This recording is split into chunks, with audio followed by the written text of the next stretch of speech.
All right, we're live. Welcome in, everybody. We are, I don't know, soft entry, the pregame, right? A Pregame, little yeah. pregame, little banter. Some people said that they like the pregame banter. That was a review we got. So, here we are. We're pregame bantering. This is the video exclusive because this part gets chopped off when it goes to the podcast. So this is just something for the Second City Gridiron viewers. A little something there. Then, of course, when the podcast ends, we do the post game with this exclusive for the Second City Gridiron guys. So it's you guys get a little best of the front and the back of it. Little Q&A, right? Yeah. If you guys have questions, feel free to throw them into the comments, and we will address those at the end. So, yeah, man, it's good times. I feel different than I did last week, and I'm wondering if you feel the same. It's the same result, right? It's a 7-point loss on the road, right? I mean, Yeah. same. I guess the last week was an 8-point, right? Yeah. Same result, right? Same One difference. score, loss on the road, but feels very different, doesn't it? I did a radio spot earlier today, and the host asked me, about how I felt about it. I'm like, I feel better today than I did when the Bears last won their game against the Texans, just because Yeah. it's, of course, look, wins are nice. I want to see my favorite team win every single week. But, we're being honest. We're trying to be honest this whole season on the show. And it's like, we're not expecting a playoff team. We want to see the young players develop because we see a future. We see Ryan Poles' vision. We may not agree on how he's getting there, but we see that he has a vision in place and he has a plan in place to do something next season. I think right now that if we see another nice game from Justin Fields the next few weeks, I think that's to me, that's just as good as getting the dub. Yeah, I mean, it's kind of like, if you were like, you know what, I'm not a fan of J.R.R. Tolkien because I started reading in these hobbits and they were like, in the Shire, and I was just like, this isn't for me, right? And you walk out, and you're like, well, yeah, I mean, that's the first 100 pages of the book, but you're like, it's a 1,000-page book. You got to kind of like keep going, right? And I think there's a little bit of this is a long arc. Like, if you like this team, if you're in on the Chicago Bears, I mean, if you want to like leave and go root for another team, there's that. But if you're in on this is a story that you have to give a little bit of time to see what happens, right? Second year of a quarterback, first year of a new GM, first year of a new head coach. We're going to try to be critical when there is a need to be critical, and we're going to try to be hopeful in the times where it looks like we can be hopeful. But I think an honest brokering of that information is what we're aiming for. If you want all puppy dogs and ice cream, there's places for that. If you want all negativity and spewing hate and wins and losses, the only thing that ever matters in pro sports, there are people that'll do that too. So hopefully, hopefully you guys appreciate the balance, because that's what this show's called. Yeah. I mean, it's, you can get there's a difference between the hope that every offseason brings, and then there's like pandering a little bit and, fluffing things up to kind of boost the clicks and the likes and the engagements. And it's like, it's just not our thing. Let's keep it real. Look at Chris already with the Shire. She's a What big did I fan of say? the Hobbit. Did I not say it right? No Like the knows. first 100 pages of the book, they just like they're walking through the fields and stuff to get out the 4 hobbits. Like, it's anyway. I don't know. It's been a long time since I've read the book. I have never read the books. I've just seen the movies and the cartoons, obviously. And the cartoons. Yeah, the cartoon, The Hobbit, back in the day. Don't you remember that? I did not get into that. That was the what was the artist's name? Bacardi or something. I'm sure someone in the comments will tell me what the name is. But yeah, it's like the 70s. Okay. So it had that psychedelic-ish kind of. It was good stuff. Listen, my dad was a huge Lord of the Rings fan. Read the books a lot. Like I read The Hobbit as a young kid. My best friend is he's obsessed with the Lord of the Rings, and if you took him to a Lord of the Rings trivia night, like he would place. Maybe he wouldn't win because there's probably an uber nerd there, but like he would place. Like he's obsessed with these things. So by like extension, I know I have seen all the movies. I've seen the extended cut. I have seen part of the commentary on the extended cut, like, because that's how obsessed my best friend was in college. And when we lived together, he just couldn't get enough, right? And so it's not my favorite thing. But I'm not a Star Wars guy. I'm not a Star Trek guy. None of the space opera stuff really interests me. I watched what was that other one with oh man, I'm sure this is not the open Starbuck. Bears. This is good. This is Starbuck. good. This is good radio. Star Galactica. Yeah, Battlestar Galactica. That was Come all on, right. come on. There were some rough episodes, but that was all right. But Game of Thrones. I'm in on Game of Thrones. Okay, I like there we that go. stuff. So I'll write an article one day and compare all the Bears to like Game of Thrones characters or something. Nice, real nice. topical. Since Game of Thrones, everybody hates it. After that ending. So, all right. Well, I have stuff prepared for a podcast too. You want to do that? I'm ready. Let's do it. All right, fine. Let's stop talking about giant fantasy stuff, and we'll go from there. Again, Gridironborn is my Twitter handle. I mean, there's nerdiness here. So, all right.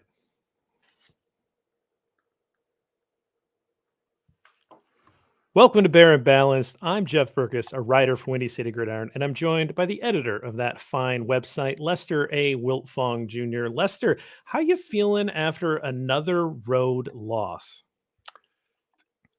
I'm okay. I mean, it was an interesting game. It was the first half was horrendous. I mean, those numbers that the Vikings put up, it was like, I was expecting a 50 burger. I think that's what everyone was expecting to happen there. And then, as Coach Flus has shown, he's make some halftime adjustments, and they come on the second half. The defense tightens up, but this time the offense did a little something in the second half. So that was nice to see this time.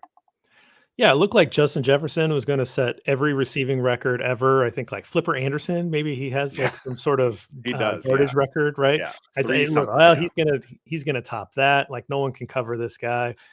Cousins hasn't let a ball drop on the ground yet. Like it was just look, the Bears got absolutely just walloped. They went down to the mat, and I was like, well, this is it, right? This is exactly the worst nightmare here. You travel to a division rival, and you just it's a boat race, and you're not going to be able to compete.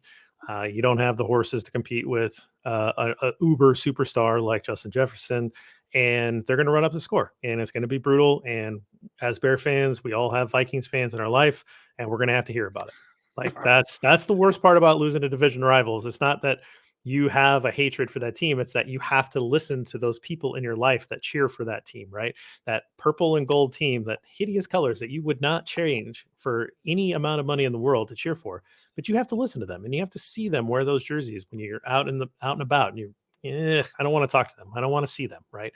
But the Bears came back, and they, like you said, they played better defense in the second half. They made some adjustments. And they actually got something going at the end of the first half and carried that into the second half and played aggressive and played like they were the underdogs on the road, which is exactly what they didn't do against the Giants. And so it was nice to see an aggressive mentality here. And I think overall, the reason why the conversation feels a little bit brighter for the most part on social media and on the website and all that is that it did look like a team that was willing to fight and go down swinging, which is at least more entertaining and a lot more fun to cheer for. I think we're all starting to see Coach Eberflus realize the type of team he has, the type of talent he has. I think, again, it's just a couple games, but Justin Fields now has put decent back-to-back games together. I mean, it wasn't the best a couple weeks ago, but it was still his best game of the season. Then, of course, this last game was you could argue it may have been his best game of his career. So maybe they're trying to trust in him a little more. But you also see that Coach Flus is starting to realize that he may have to take a few more chances. He can't just, play it real close to the vest and keep the games close and hope his team pulls it out because the talent's not there. So take a couple chances here and there. Go for it on fourth down once in a while. Throw an onside kick in there. Go for two once in a while. I think that's the best way to do it. And I think the players will appreciate that type of coaching from him.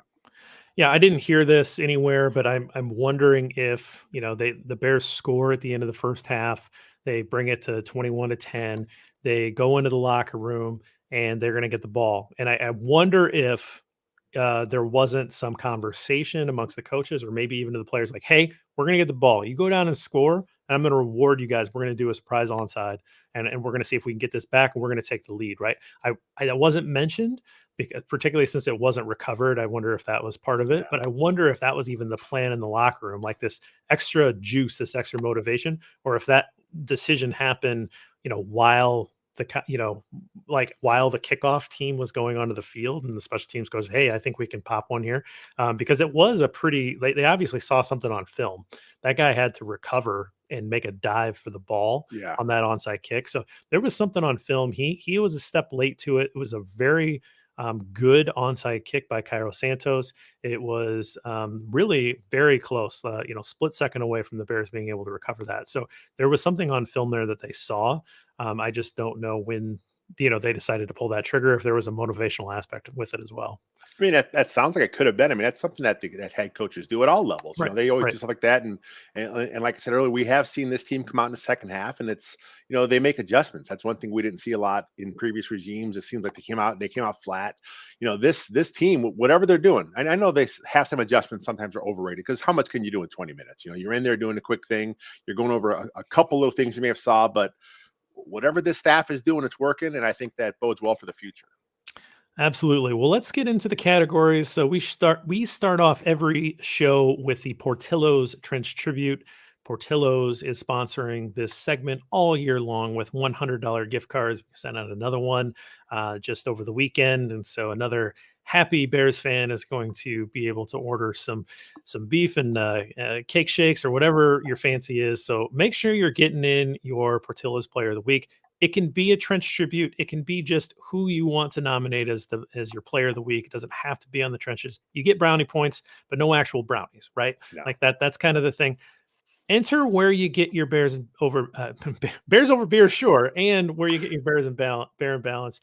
If that's on the website, send us an email at 2ndcitygridiron@gmail.com, or just make a comment on this YouTube link, or hit us up on Twitter, and we will be able to contact you, hopefully, Yeah. and get your address, and we can send that out. So, and I'm all out of my T-Rex stamps that I had been using, so I have to go get more stamps. So these T-Rex stamps have been around forever. My wife never used them because she didn't want to put a T-Rex stamp on a correspondence. I don't know why, but the people that have got them can attest that I have put T-Rex stamps on these cards.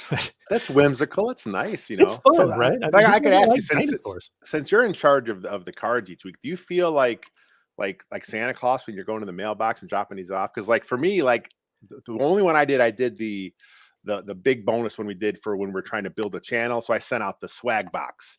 Yeah. And when I went to the FedEx place, I'm like, man, this feels kind of cool. I'm sending this guy, for his box, of course, was the gift card, but there was some, I think, might have been a couple T-shirts in there, a few other items. And I'm like, man, this is kind of cool. I'm sending this stuff out, and I'm spreading the Portillo's love. I mean, I think it's better than Santa Claus because really, like, it's Yeah. it's food, right? Like, I think that's what everybody wants is consumable gifts. So these are great gift cards. Yes, I do feel excited about it.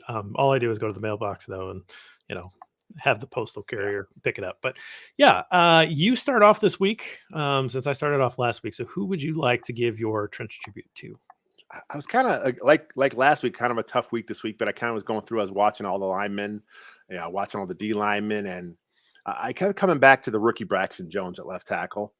I just thought he's just slowly getting better each week. He still has some issues with the bull rush, but I thought he was good in the run game. His pass pro was better. It seemed like he's adjusting to the bull rush a little better. I haven't had a chance to go back and do the sacks yet. But he may have given up a little bit there, but it's not to the point where it was early, especially in preseason. In preseason, he had no anchor at all. He's improving each week. A fifth round draft pick out of a small college, and he was kind of thrust into that spot, and he kind of earned it, and he never gave it back. And I'm not ready to say he's going to be the long term left tackle of the future, but through 5 games, man, he looks like he's got a chance to be that. Yeah, it's going to be exciting to see how he manages the rest of the year. If he's able to show improvement, like you said, week in, week out, he looks like he's showing improvement. And then if he's able to, I mean, he's an older rookie, right? Like this isn't like the youngest guy in the world, but if he's able to take advantage of a full off season with the team, if he's able to maybe put on some more weight and continue to work on that technique, what is he going to look like in year 2? That's a very exciting story for me, because if the Bears are able to find key contributors at low salary, that's how you win football Yep. in the modern era, is finding that excess value in contracts. And so if he is a and even an average left tackle out of that draft position. That's a big win for Chicago. So, yeah, I think we had to mention Braxton Jones. That's a good one. I'll just mention Travis Gibson. Looked like he overtook Muhammad in terms of snap share. He was in the backfield, made a couple of big plays behind the line of scrimmage. He's looking more and more like he's going to be the guy that's the fixture, the starter there. So I think that's really good. We've seen a real drop off from Robert Quinn in terms of his first handful of games. He has not looked very good. And so, this is going to be Robert Quinn's last year in Chicago, one way or the other. I think we all kind of realize that.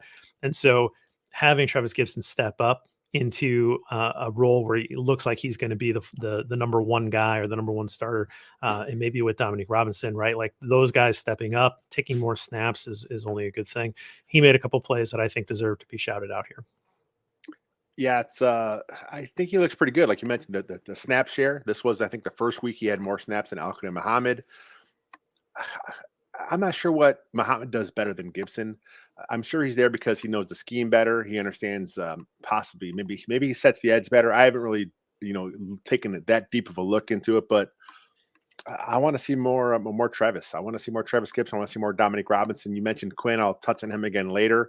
Yeah, I want to see more Gibson. I think Gibson deserves it. I think he's looked really good. He's really, from where he was drafted, the position he played, and then he was playing the linebacker. Now he's back with his at defensive end. I think he's just he's got some upside still there. That's 2 5th-round picks that we highlighted right there, right? Oh, there it is. Yeah. So there you go. For Ryan Pace got the other guy though, so you got to give the flowers to Ryan Pace. Ryan Pace is always good in those middle rounds, right? Yeah, he was. It's one of those guys where you just like, you let everybody else do the first part of the draft, and then you make a call to the bullpen. You're like, I need Pace here for this 5th rounder. No, you can't touch any future draft capital here. We just want your opinion here for the 4th and 5th rounds. Okay. Well, that's good. I think that again, that's how you win football in the modern era. So let's go to the tweet of the week. Lester, what did you pull from Twitter this week? So Bears blog man, who is at Tommy K_NFL draft, he responded to the Kirk Cousins passing chart, and what he tweeted was, people are criticizing the Bears defensive game plan yesterday, but they did exactly what I would have done. They only allowed one completion over 20 yards down their best corner. Jalen Johnson, of course, was injured. They wanted the Vikes to nickel and dime them all the way down the field. And that's kind of like the old school Tampa 2 mentality. You want to make the offense have to work to get their yards. And that's what it did. And it started off rough, man. Kirk Cousins, 17 of his first 17, dinking and dunking his way down there. It looked like there were going to be some records set. But in the second half, it kind of flipped a little bit. He wasn't quite as sharp and quite as accurate. There was the interception, of course. So in the moment watching the game, this is why I like doing this, the recap a day later. In the moment of the game, like, man, this defense is horrendous. But the more I thought about it, and then I saw this tweet, I'm like, yeah, that does make a lot of sense. What do you expect them to do? They have Jalen Jones starting at a corner, undrafted rookie. Lamar Jackson's on the bench. Josh Blackwell's on the bench. A couple other undrafted type players. Kendall Vildor is your best corner now. The rookie Kyler Gordon, he's still having his rookie issues. So what was the game plan you're supposed to do? You have no one to put out there. This is who you have. You have to play within their strengths. So playing a softer zone, keeping the ball in front of you, rallying to the football, that was probably the best game plan. Yeah, I think it's a bend but don't break mentality, but unfortunately they broke a lot, right? And that was what was interesting going into the week. Was one of the things that I noticed when I was trying to pull stats for the preview show was that the Vikings were really bad at 3rd down conversions, and they were really bad in the red zone. They were bad at touchdown percentage in the red zone. Not on Sunday. And not on Sunday. And those things happen, right? But if you are, and again, this is very basic football stuff, but if you're able to hold opponents out of the end zone, hold them to field goal attempts, that takes 4 points off of that drive, right? And then if you're able to convert on the other side of that, right, that it's basic football math, but that was really the path to victory here. As I saw it going into the game, was they have to continue that trend. They have to be able to get off the field when they get the Vikings in 3rd down. They weren't able to do that. And they have to be able to force field goal attempts when the Vikings are driving deep in the territory. And they just weren't able to do that, right? So they put 4 touchdowns on the board. They forced 2 field goal attempts, one at the end of the half, and one after that onside kick. Then the rookie kicker, or I guess the new kicker, missed both of those field goal attempts, right? So good things happen when you force field goal attempts, or at least not touchdowns, right? So, I kind of understand the like, hey, we can't really match up here, so bend but don't break. But when you break, You break, yeah. then things don't look very good. But yeah, I understand. I understand where that tweet's coming from, and I don't think that you draw up 17 for 17, No, but and 10 catches for Justin Jefferson, but in the first half. But whatever. My tweet this week is from Michael Gus, who's at Michael Gus 57. This is from a thread. This was like a 15 thread I saw that. Yeah, deep yeah. tweet, right? But he pointed out something that I wanted to make sure we talked about. And he said, Coach Flus was a bit better today as well. I feel he went from a 1980s approach the last few weeks to a mid 2000s approach today. Loved the aggressiveness on the 2-point conversion and the onside. So we touched on the onside a little bit. He also did choose to go for 2 to try to bring it within 3 points. Again, that's a more modern thinking to try to do that early. This was still third quarter, right? A lot of traditional football people would say, nope, it's too early to start thinking about math. You just take the points, right? He was already trying to be aggressive, going for 2, trying to take advantage of his offense that was looking good in that moment. And you did see a little more aggressiveness, kind of backed away there at the end, kind of felt like you were playing for the field goal there at the end a little bit. It wasn't a perfectly aggressive game or anything like that. But if Coach Eberflus, and that I think that does radiate down to the rest of the players, but if he's able to bring a more aggressive mentality and play the rest of the season like, hey man, like we're young, we're figuring it out, and we're gonna play fast and loose, and we're gonna kind of come at you and try to steal one. That's a lot more fun. You're gonna learn a lot more about your team than if you're trying to like squeeze out these like close losses. I think you nailed it. That's part of it is you learn more about your team. Playing really tight, not giving you guys chances to make plays. What are you really learning? This is why, as Bears fans, those first few games was so frustrating with the way the offense was operating was like so conservative. It's like, what are you learning about Justin Fields in that situation? And I understand that the coaches, they don't care about that. They care about winning the game in front of them. That's all they want to do. And if they feel running the ball, 75% of the time is the way to do it, that's what they're going to do. Damn the development, because it's all about the win. But as fans, we want to see the development. We want to see those guys do that, and playing a little looser that lets those guys make plays, and we'll see that we'll see what they can do now long term. But I think that's the best way to go. You won't always have that rope, right? Like you won't always have the benefit of the doubt to say like, hey, we went out there, we're trying stuff, we're trying to figure us out. You do that in a couple years and you lose games like that, people are going to run you out of town. But right now, you have that ability to figure out what it is that you do well. So take advantage of that, use that, and that there's that old phrase like the best sword fighter in the world doesn't fear the second best sword fighter in the world. He fears the most unconventional, because he doesn't know how to train for that matchup. That's what you have to do. You have to be unconventional. You have to try to steal wins from a different way. And the Bears playing like underdogs would be that, right? Although I got to say, the Vikings ran like 3 trick plays. So who is scared here? Yeah. Like they had to bring out the bag of tricks too, which I got to say, I've never heard that phrase before. Was that like from The Princess Bride or something? That was if it's not, it should be. it should be, yeah. I don't That's what know. it sounds like. I don't know I where I like picked it. it up, but it makes sense, right? Yeah. Like if you're the bet, not that the Vikings are the best or anything, but if you're like clearly better than your opponent, you're not worried because you know how to beat them like that. But if they come out and they do something completely unconventional and you haven't trained for it, you're not expecting it. That's how you can get caught off guard. That's how you steal wins in the NFL when you're with the inferior talented team, right? So I just want to see more of that type of mentality and approach going forward. It's play fast, and I think the players buy into that. Play fast and lose. So Exactly. let's get into some stats. What number did you come up with this week for caught up in a numbers game? My number this week is the number 30, and that is the number of total snaps for Dante Pettis, wide receiver. He had 60% of the snaps. That's just way too much. He had 2 drops this week. I think he had a drop last week. Yeah, he had the nice play in the rain. Okay, that was fluke. We all know who Dante Pettis is. He is a guy on his third or fourth team now. He hasn't been able to catch on and make an impact in where he's been. Can't catch on. Can't catch on exactly. You were holding on to that one. I gotta. So I mean, the Bears today they activated N'Keal Harry, so they have some wide receiver help coming. They do have Byron Pringle on IR, but I get it. The Bears want to do some 3 wide out stuff, so they have to put out a third receiver with Dante Pettis. But if he ain't it, he ain't it. Play more 2-back stuff, play more Kerry Blasingame, play more 2 tight end stuff. You don't have to play a 3 wide out set if your third wide out is dropping the ball. He doesn't really bring anything to the table. I think with Harry now, he may take a couple weeks to ramp up, but I think he's a better fit for what the Bears want to do, especially if they do want to do a little more running. Plus, he's like a 6'5" guy. I'm not saying that he's going to go up and make all those plays that Pettis missed because, Harry is, again, he's on his second team. He's a guy that is a failed first-round draft pick, So he may not be the guy either, but we all know by now that Dante Pettis ain't the guy. So 30 snaps for him is just way too much.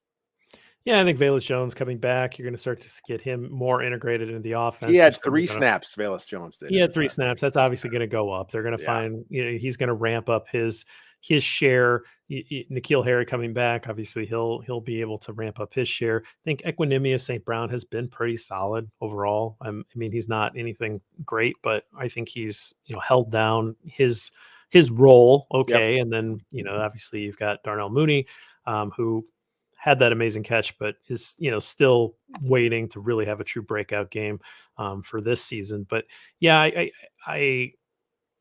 it's too much. I agree. Too much. Let's go to mine.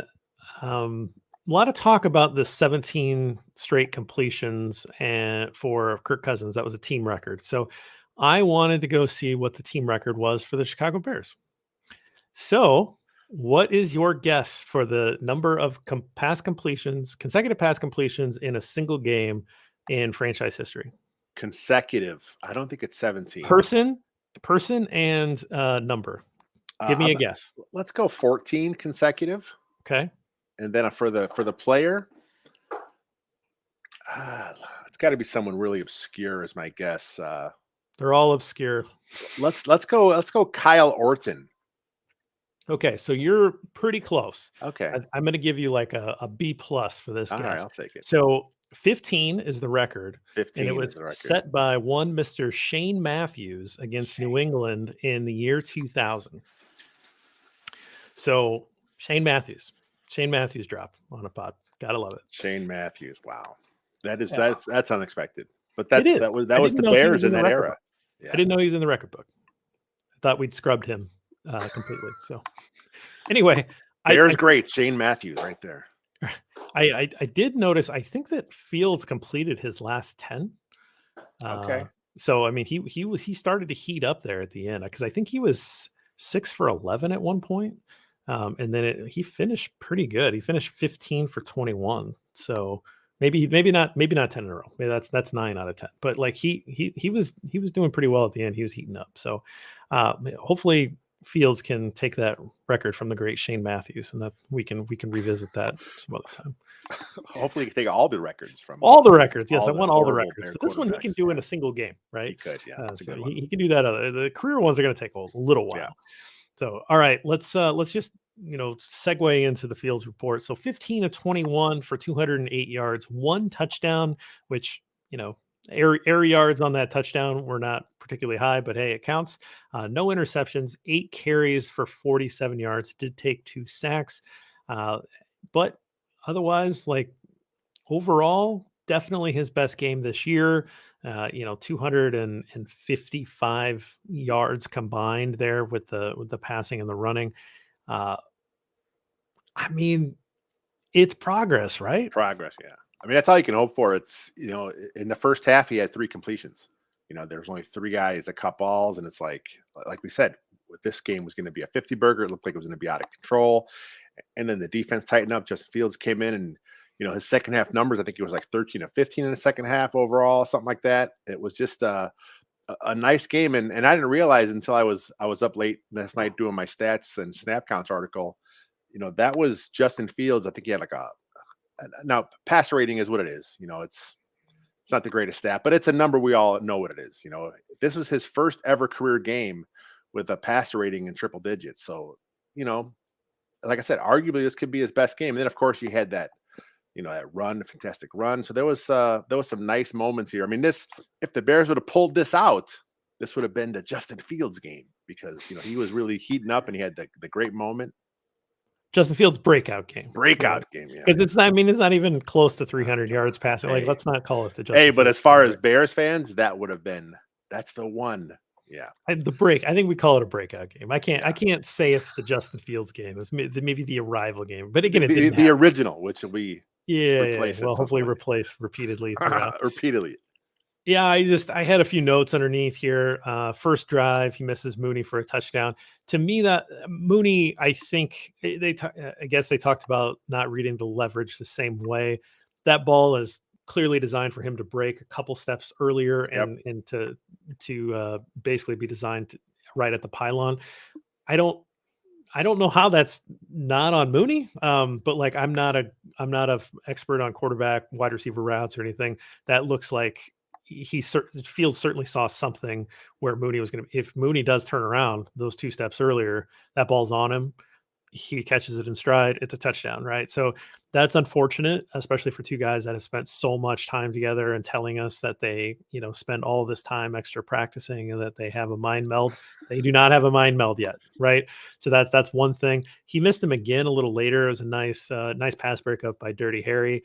But that ball probably needs to be out just a split second earlier. Mooney had to kind of slow up. He had his man beat. So that was unfortunate. Those 2 just aren't quite there yet.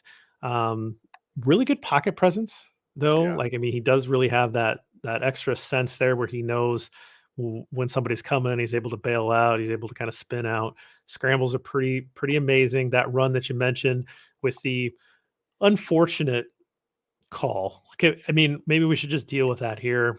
The block in the back from Amir Smith-Marset that was called there. I heard you, or I saw you on Twitter kind of come out and call it a BS call. I think it was a flop, but I also think that you can't put your hand on his back. Like you just don't do it. And so to me, like even though the player flopped, Smith-Marset cannot put himself in that position where he's able to do that. Like he needs to have his arm down. He needs to make sure that he's just shielding, whatever it is, but he can't put himself in that position to be taken advantage of that way. The letter of the law, I looked it up today because I was curious. If there's a hand on the back, like you said, they're going to call that illegal block in the back. Like you said, he was on the side. And if there was any force of the block made, the force was made with his front hand, which was on his chest. But what he had to do, like you said, is not have the hand behind him. If he would have came with the shoulder and just blasted him shoulder to shoulder, no call. But the fact that he had the hand in the back and it looked like an illegal block in the back, I don't think he even probably had any effort on there at all. No force at all. It's an unfortunate call, but that's what happens. Perception is way more important in a moment like that than actual reality. You can't prove that he flopped like that. That's basically the end of it. He got flags from both directions, by the way. Yeah. Like the back judge behind him and the front judge that saw it, they both threw the flag at the same time. So you see him coming in. He was getting it either way because it looked bad. And you just can't put yourself in that position. So unfortunately, that takes off the board an incredible highlight. That would have been something that we would have been wanting to replay over and over. We have those in Bears history where there's like phantom calls that we don't get to celebrate. That Hester Knox return comes to mind. But this to me, I understand it was a flop, but it's also, I think you have to put some blame on Smith-Marset here. He has to be smarter for sure. And I'm sure next time that situation arises, he'll learn his lesson. And then I just wanted to highlight that 4th and 4 conversion. I thought that was fantastic. He was able to escape the pocket, rush for a first down. I was really impressed with that one. Overall, I think it was a really good progress game from Justin Fields. If not, I don't think it's the arrival game to me because I want to see more. I want to see him connect to Mooney on that play. I want to see him connect to Mooney on the other play, right? I want to, Mooney could have had 100 yards and 2 touchdowns with passes that just, or at least mind meld a little bit better here. So that's where I'm at. Like Yeah. it was a progress game. I want to see if he can take advantage of an average Commanders defense on Thursday night and see if he at home and see if he can kind of have that arrival at home. That'll be what I'm looking for. Yeah, I'm looking for the pocket presence to keep it up. I mean, you mentioned that, and there were a few times where there was a free blitzer, and that's the quarterback's job. I mean, the pass pro can only do so much. There's sometimes there will be a free blitzer, and you either got to find your hot route immediately, or you got to know, okay, I have a path to take off, run, and Fields made the right decision on a couple of those, and I think that's, again, we're talking about progress from Fields, and I think his pocket presence picked up a little bit. He did take a couple sacks, but it's going to happen. I mean, the pass pro is still a work in progress here, but he's going through his reads a little better. He's making the right decision. He talked about how comfortable he felt. He said this is probably the most comfortable he felt, and he's 5 weeks into the new scheme. I don't want to keep going back to that because we've seen other players, be fine, so early into a scheme. But he's going through it. He's a young player. That was his 15th start in his career. Trevor Lawrence is going through a little bit of an issue right now in Jacksonville. He's got some bad games stacking on top. So young quarterback struggle. That's what happens. Yeah, growth is not linear. I've Yep. said that many, many times, but that's an important thing to keep in mind is that it is not a straight path wherever you're going. There's going to be ups and downs, peaks and valleys. You just hope that the overall trajectory, that long-term line that you draw, that's on the upward trajectory. That's what you're looking for. So, there will likely be a setback game. That just is what it is. He's going to have a bad game at some point, but you want the overall trajectory to continue to point forward and point up. So, let's take a quick break. On the other side of the break, we will talk about the Three Bears. What are you drinking tonight? Just sparkly water, Okay. man. Same with me. I was thinking it was something. The Bears Over Beers crossover happening here. No, I can't do it. That's good. That's good. It's just for EJ. That's it. That's the shtick's just for EJ. Okay, good. For you, it's I'll drink tea and sparkling water. Ah, nice. That's right up my alley. All right, Lester, we're back. So let's talk about the Three Bears. So hot bowl of porridge, cold bowl of porridge, and just right. Who did you identify for the hot bowl of porridge this week? For the spirit of the hot bowl, it's something that went above and beyond. And I kept coming back to that catch by Darnell Mooney. It was just such a fantastic catch. He went up, one-handed. It's up for the catch of the year category. It was such a big deal that even the mothership SB Nation did an article about that catch. I put it on our site, kind of wanted to always do some crossover stuff, but the fact that they picked it up and they're like, we have to write about this catch. I think that was a big deal. It's again, you said if he could have had a few more catches there, but that was just such a phenomenal individual effort from the 5'10" Mooney to go up there and get that with one hand, and then to secure the catch on the way down to the ground. Just one of the better catches in Bears history.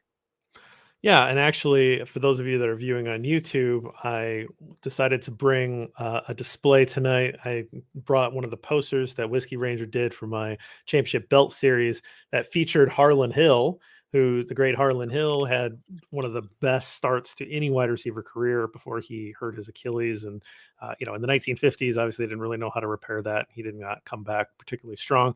Former MVP from the wide receiver position in the 1950s for the Chicago Bears. A lot of people don't know him. He has some incredible highlight catches.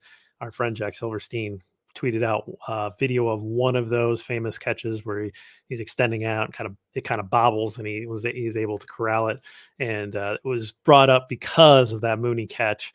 And so much love for Mooney to draw some comparisons to the great Harlan Hill, who That's your I want guy. to keep Yeah, his memory alive as much as possible. Because again, if you go back to Hill's statistics, just real quick, yeah. Hill's statistics, if you extrapolate them out to modern era numbers of games, it's basically Randy Moss's first 3 years in the league. Like he was dominant. He was absolutely dominant player. And he was, playing for the Bears in the 1950s, right? It's not like he was playing with Hall of Fame quarterbacks. So just a really cool player, and nice to get that little shout out from Mooney is one of the best catches in team history, and that was really cool. It was a cool catch. It was kind of an amazing stab. There's some good pictures of him, like fully extended, and just peak athleticism moment there. That's a good one. I like that kind of identifying a moment. I decided to reward the head football coach. Okay.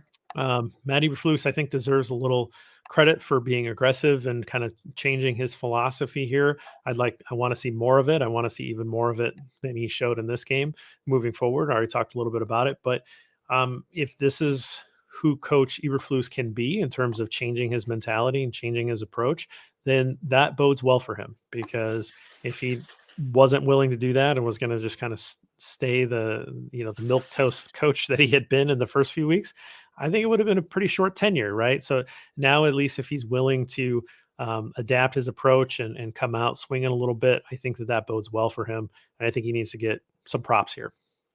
That's a good call. I thought he had a nice game. We talk about the growth. He's growing too. I mean, Right. he's 5 games into his tenure. He's learning how to do this stuff on the fly. I'm sure they have a philosophy in tow how they're going to work. Everything each game, each situation. But still, until that actually happens, you don't know how you're going to react. So it's him, Luke Getzey as well. Same thing. So it's good to see the growth, and that goes all the way up the chain to Ryan Poles too. He's learning on the fly. So we want to see his next offseason be a little different than what he did this last offseason. And we want to see improvement from the entire franchise going forward. Absolutely. You have to be able to give everybody space to improve. Sometimes they'll prove to you that they can't do that, right? Yeah. And if that happens, then they need to be out the door. But there are this is the first time being a head coach for Matty Eberflus. It's the first time being a GM for Ryan Poles. Do you think that they're ready-made products? Were you the exact same worker at your current job now than you were on your first day? Like, I know I certainly was very different, in my 13th year doing a job than I was in my first year, right? You have to evolve, you have to get better. And if you don't, then you probably shouldn't have that job for very long. So I wanted to just acknowledge what I saw as a bit of an inflection point for the head football coach. What about on the other side of it? Who do you want to identify as a cold bowl of porridge here? It's got to be Robert Quinn. He played 60 some odd or over the most percentage snaps of the D line, and he did nothing. He had no stats. I did rewatch the game, and there were a couple I thought that he could have had a quarterback hit, but the official statistician didn't give it to him. But just bad. I mean, Christian Darrisaw is a pretty good left tackle. He's good. He's coming into his own, and he really owned Robert Quinn on Sunday. If Quinn tried going outside, he would ride him past the pocket. If he tried to go inside, he would just bury him down the line. If he has no really bull rush, but so that really wasn't something that would work at all. But no matter what Robert Quinn tried, he had no success with it. And this has kind of been how he's had his season. I mean, yeah, he's been going up against some pretty good left tackles. Let's be fair to him. He had Tunsil a couple weeks back. But Robert Quinn is making a ton of money. He's being paid like a premier playmaker in this game. And so far this season, he's not doing it. What makes it so frustrating is because you probably could have moved him in the offseason for something. Now, what's his trade value? Who knows where it is now? Who knows if there's a team looking for him? But it's just frustrating to see he's not playing up to par. I think that the common thinking there is that, you probably needed to move him. I would assume that Ryan Poles made calls. And I think that in some level, you have to just assume that he wasn't getting any offer that made any sense for the team. And so Yeah, I think it's very easy to say for all of us, and I'm sure I've done it as well, is to say, hey, like, should have done this, shoulda, woulda, coulda, right? Well, could he have? That's actually the question. Like, could he have actually moved him for anything that actually benefited the Bears? Um, or was he more valuable to play and mentor these young defensive ends? Like, I think it's easy to say it, and I've probably said it too. I also think that this is incomplete information. I don't know that we know that there were offers on the table or anything like that. Um, let's let's assume that if there were offers, they weren't It really wasn't good enough. enough. You know, And real quick, I want to talk about how you talked about the mentorship. yeah, And we have seen the thing with Dominic Robinson. I mean, right. Dominic Robinson's talked about Robert Quinn. You know, he does his move, you know, the cross chop. So, you know, the fact that they kept, let's say there was nothing on the table, but maybe a seventh rounder, maybe a sixth rounder. The Bears thought, you know what, I value, like you said, the mentorship of him with these young players more than I do that seventh round draft pick. And that's a good point you made. I mean, that's quite possible. Could it be what happened? Although I agree with you on the cold bull though, because he that especially on that offsides, and Oh, he just stopped. yeah. Like, and I He got a loaf, I'm sure, on that play. and that's like a bad loaf because Yeah. he just like put his head down. I think he assumed that the play was blown dead. There's live football happening, and it's a free play because of you. So the best thing that you can do is make that mistake hard and sack the quarterback, or go all across completely and just have it unabated to the quarterback and have the play blown dead. The worst thing you can do is take yourself out. Now they're playing 11 on 10, and they get a big play because you were loafing, right? Like that's the worst thing that can happen there. So that one really kind of irked me. For mine, I kind of figured you'd go with Dante Pettis or Amir Smith Marset because they both had very visible bad games. And so I wrote both of them down to take the other one, but I also did see that Robert Quinn had a rough one. We already talked about Pettis. We talked about Smith Marset a little bit, but we didn't talk about the fumble at the end. Very weird moment there where he makes the catch and makes a very nice move to get past the corner, Dantzler, and then makes a split second decision that he is going to try to get 3 extra yards, maybe try to pick up a block and get 7 or 8 extra yards, as opposed to just running out of bounds, because he's still going to gain a couple yards running out of bounds. That's the kind of the thing is, he had 3 or 4 yards before Harrison Smith was going to push him out there. Made a selfish decision. That's what his words after the game said, it was a selfish decision. And Dantzler turns around and rips the ball from his hands, forcing the fumble and effectively ending the game. That's a bad play. That's a Yeah. bad play from a young player. I thought that the comments from Justin Fields afterwards were really great. Yeah. Kind of built him back up, so he's going to be a hell of a player, and that he's obviously feeling down right now. So it's my job to pick him up because I know how important he is to the team. Like, that's real leader stuff on Justin Fields' part. So I was really happy to see that or hear that from Justin Fields. He wasn't showing outward anger towards how that one ended. A lot of Bears fans had some pretty strong reactions, like in the moment. Um, I don't think you drop a young player for No. making an aggressive mistake like this. I know it's a dumb mistake, but it's Yeah. an aggressive mistake, and this is, to me, um, when I reacted in the moment to Javon Wims throwing a punch, and getting a penalty, and really costing the Bears an opportunity to win that game. My reaction was make a statement, make a stand, cut him. He's not worth it. The juice is not worth the squeeze with him. Yep. Get him out of here. He's a bad apple. And I got a lot of flack for that from a lot of people, like, you know, people that we work with, like, no, you're wrong. You don't give up on players like this. Like, it is what it is. That guy's a punk. He deserved it. And I'm like, absolutely not. That is dumb, dumb, dumb. This to me is dumb in a different direction. It's dumb in a, like, I'm trying to make a play direction.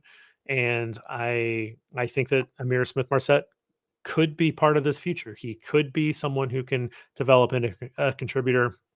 And if you support him in this moment, I think that goes a long ways to that development. Yeah, I'm right there with you with the whims thing. You know, like you said, the juice ain't worth the squeeze. He is who he was. I mean, he's just never a very good player. He couldn't do much for you. So that should have been, gone. This is a fumble. I mean, we saw last week with Velus Jones. He fumbled the punt, he muffed it, basically cost the Bears any chance of coming back in that game. Young players make mistakes. It wasn't like you said, it was a mistake out of aggressiveness. I'm sure he had it in his mind the whole week. I'm going against my former team. If I catch the ball, I'm going to show them what they're missing out on. In hindsight, I'm sure just get out of bounds, go down. it was a nice play, by the Vikings. Those guys, are getting paid to make plays, and so it was unfortunate. But yeah, I think I still like his upside. I think he's got a chance. Shit, I'd rather heave those reps to Pettis or from Pettis to Marset if Oh, I'm going to give him to 100%. somebody. Pettis he is who he is. Get him the hell out of there. Pettis Let's is see a someone else. known, Yes, exactly. right? Yeah. Yeah. All right. Well, that is the Three Bears segment for us The this just week. right, my friend. We got to do our just Oh my rights. God, you're right. That's I'm okay. so excited about Smith Marset there. All I right. know. How about just right, Paul? What do you got?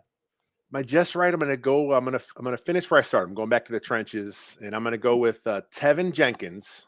Okay. I thought he was solid. This was his first game now as a full-time right guard because, of course, Lucas Patrick is filling in for Cody Whitehair. There was no flip-flopping going on. I watched this game again, and one thing I noticed is like we talk about Braxton Jones's fails at anchoring sometimes. There are some times where the pass play is happening and the entire line is backwards and Tevin Jenkins is out in front as he is anchoring and he is stonewalling his man. And it's so obvious. It's just funny because like he's the only guy that didn't get moved. Now that can come and hurt you because sometimes you're too forward, you're too aggressively going up, and that got him a couple times in the game where the we called it a push pull or a pull push. I forget what it was, but we called it something when I coached. It was you basically use his momentum against him, and we saw that happen against him a few times in the game. So he's learning right guard, but now he's going to have, in theory, 3 more games where he's not going to be touched. And hopefully, if everything works out right, he'll be the rest of the season there and the next 10 years at right guard for the Bears because I really like his upside there. He's still working on his issues, but he's learning, he's growing, he's developing right in front of our eyes, and it's nice to see. Yeah, part of it is when you're playing pass pro, it's a five, well, it's a six person assignment a lot of times, right? The running back has an assignment as well. But if you're aggressively pass setting and you should be, creating that pocket, where you should be a yard or two deep. I'm not saying that's what happened, but it is in coordination with the guys next to you. And so there has to be some level of coordination where that allows you to pass off games that are being played up front from the defensive lineman. And if there's a lot of space in between you and the player next to you who you're sharing responsibilities with, that can lead to some issues too. So I didn't particularly stare at the pass pro in my rewatch this time, but that sort of thing can lead to some trouble and some unbalanced rushing. So it'll be something to keep an eye on. For me, Justin Fields. I know we talked a lot about him. I'm gonna give the just right to Justin Fields today because to me this is where I expected him. I expected this game. I don't think that the Vikings are a particularly good pass defense. I think they're a little stouter up front, so I wasn't surprised that that the Bears struggled to run the football like they did. That result wasn't particularly surprising. I was pretty happy that Dave Montgomery got something going in the passing game. He couldn't get anything going on the ground, but was able to be a pretty productive wide receiver. Showed some pretty good juice in that, and coming back from that injury, so he was able to play well. But I thought overall, Fields did what you want. He's this close to maybe making those bigger plays and really putting pressure on the Vikings. And again, he makes a couple of those throws. The Bears are winning. Like the Bears they're potentially gonna steal one from the Vikings here. So he's getting there. This was a good step in the right direction, and I think he deserves a little bit of credit there. Before we get out of here, the other thing I wanted to mention is Kyler Gordon is continuing to have a rookie season, but showing that athleticism on that blocked field goal, I thought was fantastic. And this close to making a game That one changing play, yeah. pick six there. I think that at least this close to making a tip, but Yeah. I think that he was half a step away from being able to take that one the other way. I wonder when that's going to happen because he is uber athletic, and there's the opportunity for him to really change games once it starts to click. And I was wondering if that was that moment. Like I saw him And I was like, like just that close to maybe making a game-changing play. That would have been really cool. So I wanted to give a little bit of like, hey, let's keep watching Kyler Gordon. He's going to get there. He had like 10 tackles. I mean, he was around the ball. I talked about earlier. Part of it is the scheme they played. They wanted to keep things in front of him, but they still got to make the play. You got to make a tackle. And I thought there was one sequence there towards the end of the game where he made like a couple tackles in a row. And I'm like, man, if he does one more tackle, that's like, this would have been like his drive. I mean, he really owned this drive, and it didn't happen. But it was nice. I think that field goal was actually credited Dominique Robinson. Oh, It's was it? funny. Oh, okay. I think towards the end they switched it. It's but they're both there. I mean, the fact that he was able to bend that edge and make that play, and that's something that now teams are going to have to be cognizant of, because the Bears blocked field goals. So that's something that every the Patriots, the Commanders are all going to have that in their mind. Hey, we got to make sure we watch this guy off the edge. We got to watch this guy in the middle. Tighten it up. And anytime you do something on special teams, you cause the other team you're playing to waste time. Probably they have to worry about this because it's happening. The same with the trick plays. You have to think about it. So it was good that they got in there, and I like Gordon. That's a good mention there. All right, now that's all we Now have, that's all we got. and we were going to get out of here. This is a condensed week, so this is going to be kind of hectic on the site. It's going to be kind of hectic on the podcast channel and the video channel. We're going to do our best to bring everything that we possibly can, hopefully on time. But it's a condensed week. It's going to be tough. I believe you and I are going to plan to be back here on Friday to talk about the game against the Commanders. Yeah. I'm going to be at the game. I'm taking number one Bears fan to her first Bears game. And so very excited about that. I'm planning on doing the 10-minute drill live with Robert. We're going to try to be in the stadium, or at least at the stadium, and do the 10-minute drill. I'm going to write some notes for myself, and we'll broadcast that live. But yeah, there's just going to be a ton of stuff that's going to happen real fast. This week's going to be insane, like usual. Anything you want to highlight before we get out of here? Yeah, like I said, so we're going to go Friday. So there'll be no team formation conversation this week, which usually goes Fridays. Mason and Danny are going to actually do their bare bones. They're going to take the final injury reports on there. So they're also going to be live, which is going to be more of a pregame kind of thing. So we'll figure out, we'll juggle the times. We'll get everything figured out. We'll see what we have to do there. And, I'm not sure what Bill has going on with Bears banter.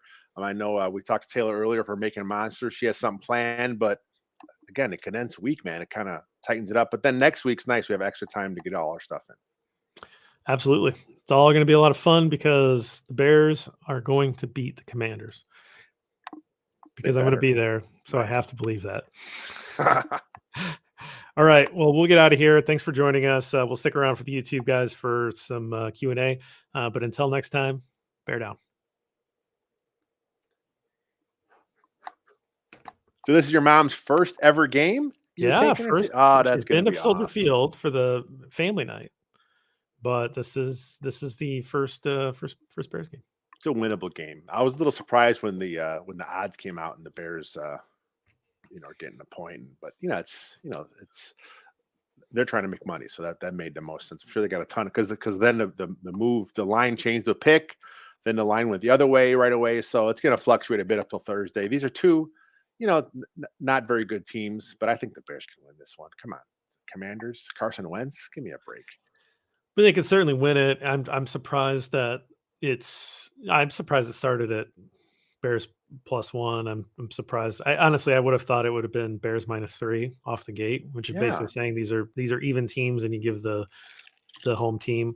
I think they even say that it's not 3 anymore. That's like kind of conventional wisdom now in the NFL. They're giving like 2 or something like that to the home team on evenly matched teams.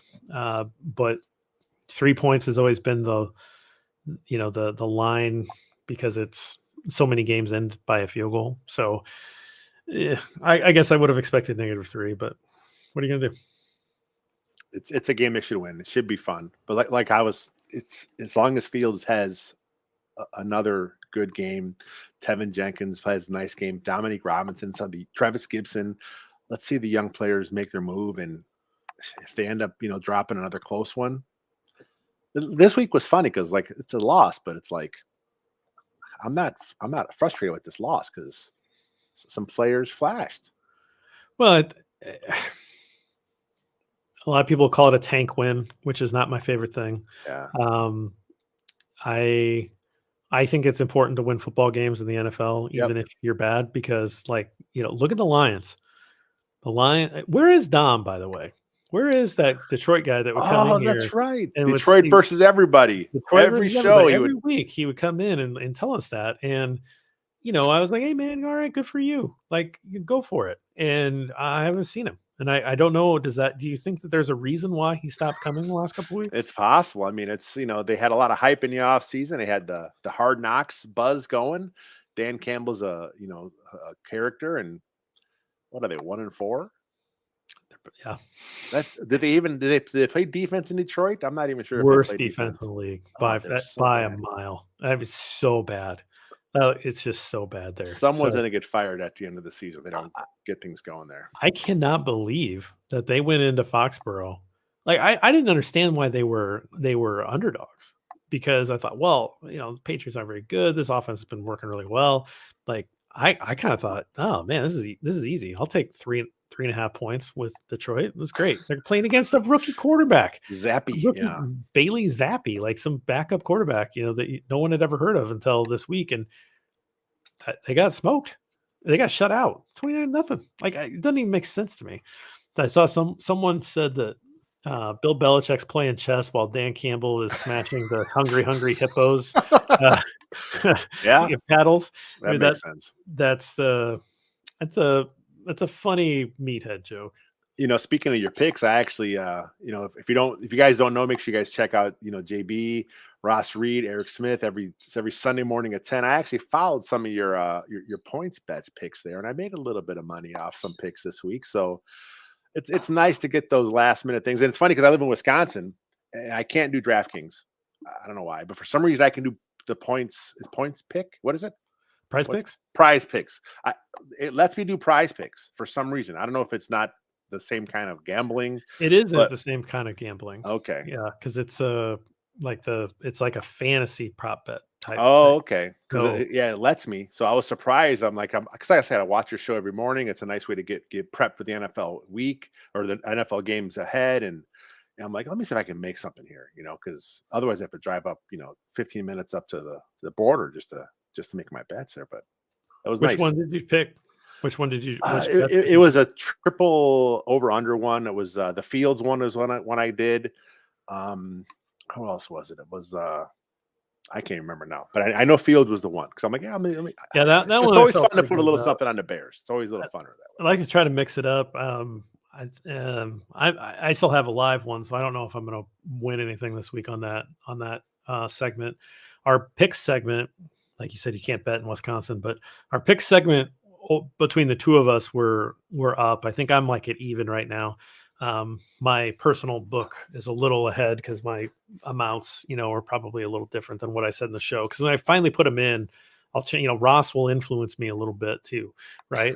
Like Ross's confidence, I'll, okay, I feel a little better about that. And sometimes I'll be like, Ross didn't really give me anything, and I kind of back off, or I'll double down. Like it's always weird. Like there's a half an hour between when I do that segment in the show and when I actually make my picks. But yeah, that's good that we have been pretty positive overall. yeah. John mentions Braxton's 23, older than he thought, not too old for rookie. I didn't say he was. I don't know if you're insinuating that I said he was too old for rookie. I He's just said he's old. an older rookie. No, that 23 is an yeah. older rookie. So that was all I was saying there. He's not like a 20-year-old rookie coming in that you're taking for the measurables, and he's Yeah. got all this room to grow. He's a little bit older for a rookie, so it may That not was pretty have much the that whole weight. draft class. I mean, this was a very old overall draft class, Right. not just for the Bears, for a lot of teams because of the COVID year kind of affected how some players took the extra time. And so like when you hear the Velus Jones jokes, it's like, well, yeah, he's 25, but that's a lot of guys are old. Oh man, to be 25 again. Yeah. I was called old in the beginning of the chat because of my Hobbit cartoon reference. Like, come on, man, you have to see those. Schmiegel terrorized my wife when she was little. She the character. So whenever it's Oh yeah, on, the yeah, the Gollum. yeah, the Gollum, yeah, yeah. I guess. I mean, I don't know. Reunite Chase with Cole Kmet. Cole Kmet, yeah. You know, everybody Doesn't wants more Chase Notre Dame Claypool fans. have some I don't want to say off the field issues, but he has some Locker room some question maturity questions. things. Yeah, there's some things going Yeah. on with him, and that's. I mean, if the Steelers don't want you, the Steelers are a pretty well run organization. So if they're considering trading Claypool because he's not a culture fit for them, he's not going to be a culture fit in Chicago. Right. Right. Exactly. So a little bit of Borum stuff, kind of some Borum hate, I guess, in the chat. I mean, I think I don't know. None of this surprises me. Yeah. I've never. I thought he was your swing tackle this year. That's how Right. I Right. envisioned him. I thought he'd be your swing guy, and then the way training camp was going, how he got reps on both sides, I'm like, yeah, they're prepping him to be the swing. No one took over that right tackle spot. It's got to be Borum. Maybe Riley Reef gets some run later, but at this point, they're not going to make a change unless there's an injury because just Borum's. They're gonna let him work through his youthfulness. He does some things well. He struggles with other things. He's maybe not showing the growth that you want. But like you said, our expectations were that this was a swing tackle. So, am I surprised? No. I mean, No. but am I? Yeah, I don't think he's this gaping hole. This isn't gate 75 like others have been in the past, right? Omial. This is You're not right, a right. Gate Demarcus 68, Webb. Or, right? yeah. Uh, Number one Bears fans wearing number one jersey Okay. on Thursday. So that's good. Yeah, what else? Chris, are you saying the Commanders' offense looks okay? No, absolutely not. They're terrible, and like when it matters, they're not good. I can't do it. I can't go there. I think they look. I think it's all garbage time. Yeah. So I think it's when the defense kind of backs off that Wentz can cook a little bit. But I think they look pretty bad. They can't run the ball, which that'll be interesting because the Bears can't stop the run. So who's going to be able to do anything? And then they rushed that Brian Robinson back, who got shot 6 weeks ago or whatever. It's a great story, but Great story, but like they rushed him back stay here on the to get him bench. in the Yeah. backfield. Like what the heck? Because they Yeah. couldn't. They don't like Gibson. They don't like McKissick to carry. He's more of a third down back anyway. So they rush Robinson back, and they can't really run the ball that well. So I don't know. Do you really trust Carson Wentz to sling it around the yard? I don't know. Carson I don't Wentz know. will turn it over. Yeah. Yeah, I'm not. I'm We not. have we I'm not. have Armon Watts thing here. Oh, He's actually starting the last 2 weeks, which I was surprised. Angela Blackson is now coming off the bench, even though 2 weeks ago Blackson got some more reps. Um, Mike Pennell is a guy. I'm not really yeah, he's a impressed with jag. him. He's fine, but yeah, Watts is. I think with Watts because he's a guy they brought in from the Vikings. Obviously, he's they feel he has some upside. I think they just want to give him in with the starters to kind of see what he can do. But I have not been overly impressed with Watts. Um, he's flashed a couple times, but I think for the most part he gets washed out. I did see him kind of get stuck on blocks a little bit when I watched. But he's a young player. They want to give him a chance. Blackson is what? He's in the second year of his 2-year deal. He's 29, 28. Pennell is even older than that. He's just the guy they kind of brought in off the street. So I think they want to see Watts. They want to give him every chance possible to show that he could be a long-term fixture here in Chicago. Yeah, our friend Ted Glover, who's Purple Buckeye on Twitter, big Vikings fan. I hit him up after the Bears claimed both Amir Smith-Marset and Watts, and he said the only reason why they cut Watts was because of scheme change, and he really liked him, thought he's a good player. He thought that they'd probably try to bring him back if they could, even though he wasn't a scheme fit, and see if they could kind of switch him off in the practice squad and try to convert him over. But he was pretty disappointed that they lost Watts. I mean, to me, when your division rival's like, dang it, like that to me felt pretty good. He also Yeah. felt pretty upset about losing Smith Marset. He really likes Smith Marset. So for whatever that's worth, I know he's not the most popular player for Bears fans right now, but he was someone that he really liked. And I hear that it was more of a locker room issue from Smith Marset. He apparently got into it with some defensive players and just like, Really? Oh, yeah, okay. that was why he got cut. It wasn't for talent. So it was, the locker room, and he kind of lost. So hopefully he doesn't bring any, noise into the locker room for the Bears, or that's going to be a quick out for him. But I don't think it's a talent thing. I do think he's talented enough to make an impact. Maybe that's why the Viking corners kind of talked a little trash about him after the I think game. it very much was. There's something there. I don't know the full story, and it's not my story to tell, even if I Yeah. did. So we'll leave it there. But I think it was not a talent thing. I think it was a locker room thing. Chris, I know Chris knows her stuff, so this surprised me when I saw this, and that's my fault for not. I'm just viewing the timeline. You're saying the Detroit's offense is okay, and Yeah. I certainly would have agreed coming into the week. They're a little beat up. That must be part of it. Swift is out. They've had some injuries in their wide receivers. So Amon or St. Brown hasn't been 100% healthy, and their rookie wideout Jameson Williams, like he hasn't played much, or he hasn't played at all yet. So they definitely have more weapons when they're fully healthy. I like their offensive line. The Goff, left tackle is phenomenal. the His left film is tackle or the right tackle? Penny Sewell. Playing right. Oh, right tackle. Yeah, he is just He's phenomenal. Yep. His tape is fun to watch. There was some Yep. clips. Brandon Thorne maybe shared some stuff on Twitter, and it's like, oh man, then I started doing a deep dive on Twitter in the Sewell film, and it's like it's just such a good tackle, a good athlete. Yeah, so they might just score a ton of points because I don't think their defense can stop anybody. So it'll be interesting. It'll be interesting to see when the Bears play them, because they don't play them until middle, like Late, yeah.